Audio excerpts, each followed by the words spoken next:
The gold prices themselves have declined quite sharply in the day today, down 1.5% on your screens there, more than $20 being shaved off into the prices there. So from nearly 1695 of a high in this week itself, 1640 just about holding on your screens there.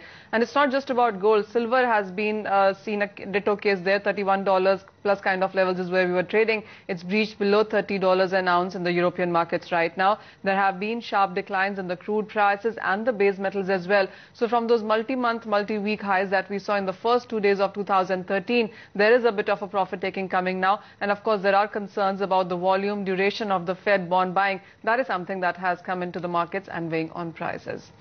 How do you trade all of those commodities then? For that, let's go across to Ashish Shah. He's research head, Sushil Finance, and he joins us live on the show.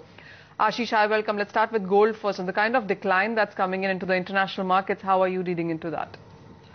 I think the last week what we saw gold rallying slightly positive. I think it was more of a short-term recovery. I don't see gold remaining very bullish in the near term.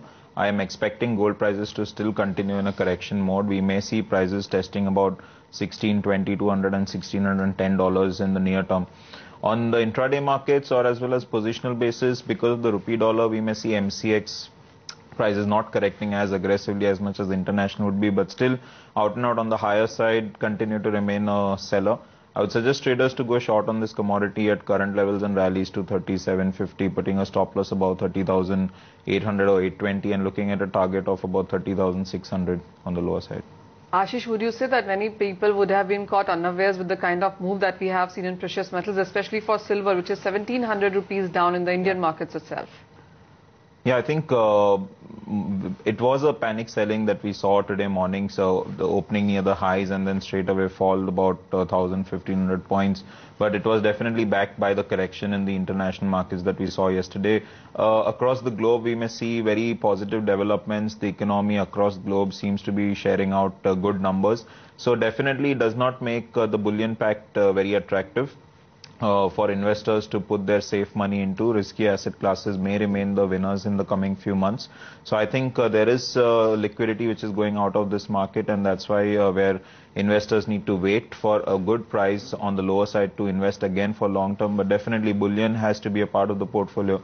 So value buying will emerge eventually in this commodity. Sure. Ashish, you talked about risky assets, but today is a day when everything really seems to be trading on the lower side. All asset classes, whether it was equities, currencies, commodities, everything is down. Also, in case of crude prices, even though there is a statement coming out from OPEC that they might look at exports being cut by 1% for the month of Jan, even as you have seen the US inventories continue to decline, there's this decline coming into the space as well. Yeah, I think, I feel most of the asset class, especially what needs to really perform would be the base metals and the energy sector. I think going forward, we may see US and Europe really posting good numbers. The demand would improve in these sectors. Economic growth may remain stable, and we may see base metals really rallying. All the profits which will be taken out of these commodities would then be divested into, safer asset classes, be it gold or silver. So I think out and out crude oil definitely from a short term or a medium term perspective would remain good. But intraday there is an across board selling, profit taking may come in place. So very intraday would be correction, but overall I feel crude is still bullish. How would you look at a medium-term range coming in for crude? Because NYMEX did try to go around that $94, hasn't happened. 90 is holding on the lower side also for the very near term. What's your range coming now? I think if one has to look at 2 to 3 months perspective, then on the lower side about 88 to 90 is a very strong support. I don't see crude oil really crashing anything below that.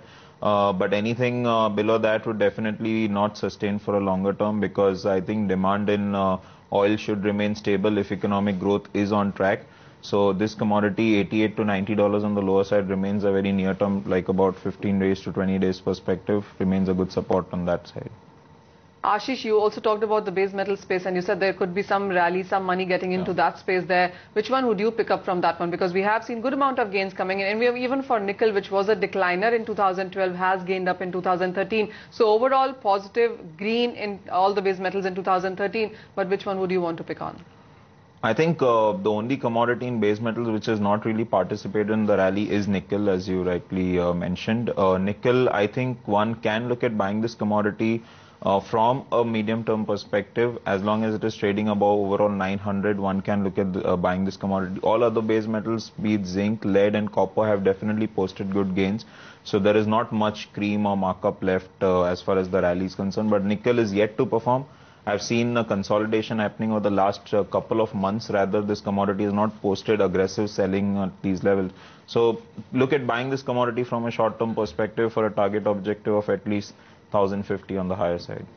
The markets are awaiting the US jobless claims numbers today in the evening. Ashish, what's your sense into that, and how would you want to close your week, or rather open the next week with what kind of holdings, or would you rather be cautious the kind of volatility that we have seen in this space? If frankly one has to really keep certain positions open, keeping the numbers in mind, I'm expecting the numbers to be slightly positive for the base metals and energy sector. So I'm definitely going to suggest traders to be not very long on the gold and silver side. So probably put strict stop losses if you're holding those commodities. And as far as base metals and energy is concerned, one can look at holding on to nickel as we suggested with a stop loss below 940. All other commodities should be wait and watch.